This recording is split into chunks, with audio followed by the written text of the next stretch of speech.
que pesa um pouco para a Taesa, de fato, é que fica uma má impressão do tipo, porra, vocês distribuíram R$ 5 de dividendo, por que não guardou isso daí? Eu sou de conselho de empresa, então eu sei como às vezes algumas coisas funcionam, obviamente não posso afirmar isso, mas isso de vez em quando serve como se vier uma oferta dessa, como saber se é para participar ou não?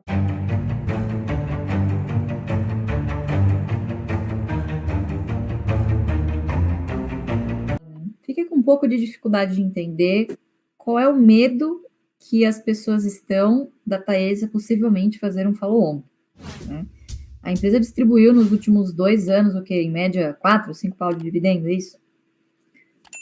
Obviamente era algo, a gente já falou algumas vezes, isso não se repetiria com consistência. Assim como o Petrobras não se repetiria com consistência. E a gente já consegue ver nesses últimos resultados, pessoal, que a gente tinha um forte componente ali, não recorrente, que é da correção do IGPM. Como vocês sabem, as RAPs, que são as receitas anuais permitidas, elas permitem nesses contratos a correção por algum índice de inflação, ou IPCA ou IGPM. Cerca de 60% das concessões da Taesa são corrigidas por IGPM, tá bom? TRPL fez um movimento distinto da Taesa, né? Ela preferiu guardar um pouco mais de recursos no ano passado, por isso que meio que andou de lado enquanto a Taesa meio que decolou, né? Obviamente que a gente sabe que muitos investidores fazem apenas o ranking, né, do maior para o menor e compram simplesmente sem saber o que estão fazendo, simplesmente porque o dividendo está alto neste ano. Mas a verdade é que a gente tem Taesa porque ela está nesse ranking consistentemente há mais de 10 anos, tá? Então, obviamente, pessoal, com a trajetória do IGPM muito mais de declínio do que a gente tinha nesses 2 últimos anos, né, 2020, 2021 principalmente, o que a gente vai ver, o que a gente viu nesse último trimestre, inclusive, foi uma correção das receitas para baixo, ok? O momento que a gente está vivendo agora, ele é bem competitivo no setor de transmissão e muito provavelmente outras pequenas empresas que poderiam participar do grande leilão que vai ter agora, não lembro se é maio ou junho da Nel, me ajuda aí. Junho, né, Fabião? Junho. Vai ter um leilão gigantesco. Então, obviamente, as empresas terão que estar preparadas em termos de capital para abocanhar essas boas oportunidades, né? O que pesa um pouco para a Taesa, de fato, é que fica uma má impressão do tipo, porra, vocês distribuíram R$ 5 de dividendo, por que não guardou isso daí, certo? Por que não guardou e esperou, ao invés de fazer um follow-on de novo, tá? E eu respondo para vocês, tudo isso é uma orientação, obviamente, a Taesa é uma empresa com controle definido. E quem controla a Taesa é justamente a ISA, que controla a TRPL, e a CEMIG, elas são controladoras em conjunto da Taesa, certo? Então, obviamente, é sempre uma orientação de quem está sentado lá na cadeira, e a Taesa sempre foi uma empresa que prezou pela distribuição de dividendos, né? Eu não me lembro da Taesa fazer algum follow-on, Fabião, mas assim, pessoal, foi algo que aconteceu com a AES Brasil também, e eu não vi as pessoas tão assustadas assim. A AES, inclusive, tinha um payout muito mais agressivo do que a Taesa tem, um negócio que não tem margens tão altas quanto as da Taesa. A gente tem que lembrar que são margens bastante robustas, né? Então, o que permite que ela distribua entre 80% e 90% do seu resultado, sem ferir nenhum princípio ali da boa governança, tá? Mas, de novo, tudo isso que a gente está falando aqui é baseado num boato, tá? E digo mais, muitas vezes esse tipo de boato, ele é tido como um balão de ensaio, do tipo, vamos dar, não sei se é esse o caso, pessoal, estou aqui, né, eu sou de conselho de empresa, então eu sei como às vezes algumas coisas funcionam, obviamente não posso afirmar isso, mas isso de vez em quando serve como um balão de ensaio para ver se essa oferta vai ser bem aceita ou não. Como saber, né, enfim, se vier uma oferta dessa, como saber se é para participar ou não? Preço.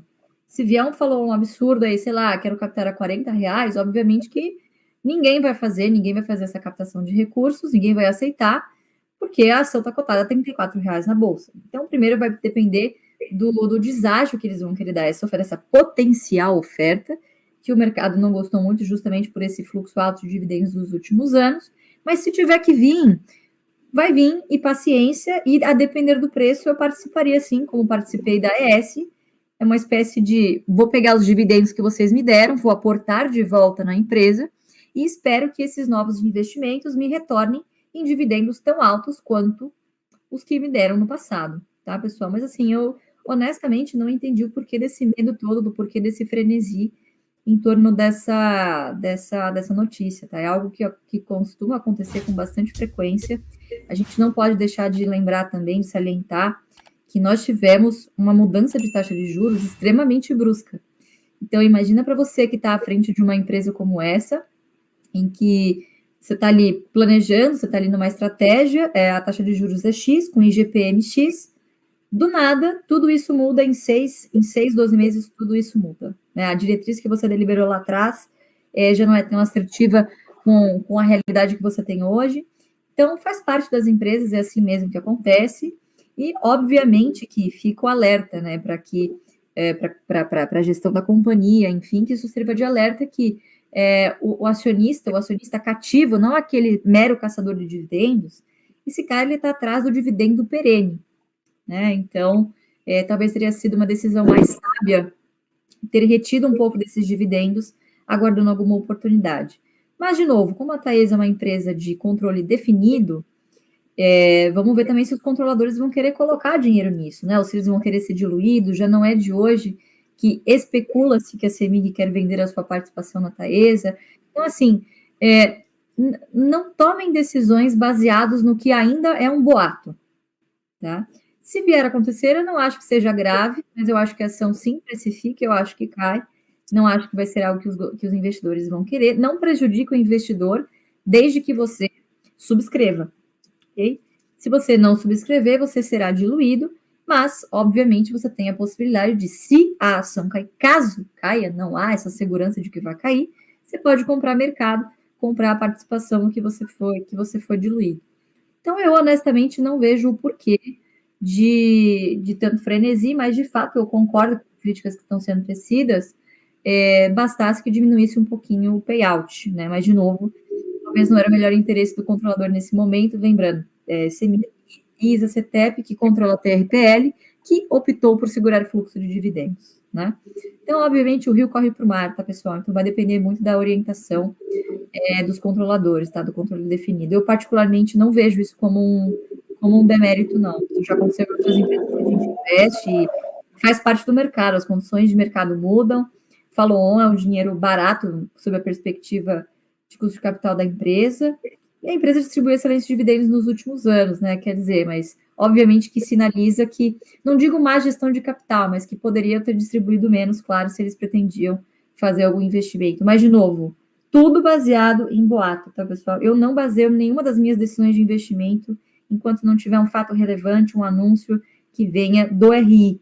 Porque muitas vezes esse tipo de notícia também vaza de algum, sei lá, algum externo que estava ali na reunião do conselho, sempre alguma coisa vaza, né? São muitas pessoas envolvidas numa tomada de decisão. E os administradores têm que estar permanentemente de olho em oportunidades. Se tiver uma oportunidade de captação no mercado barato, por que não fazer? Mas isso não quer dizer que vá sair com certeza, né?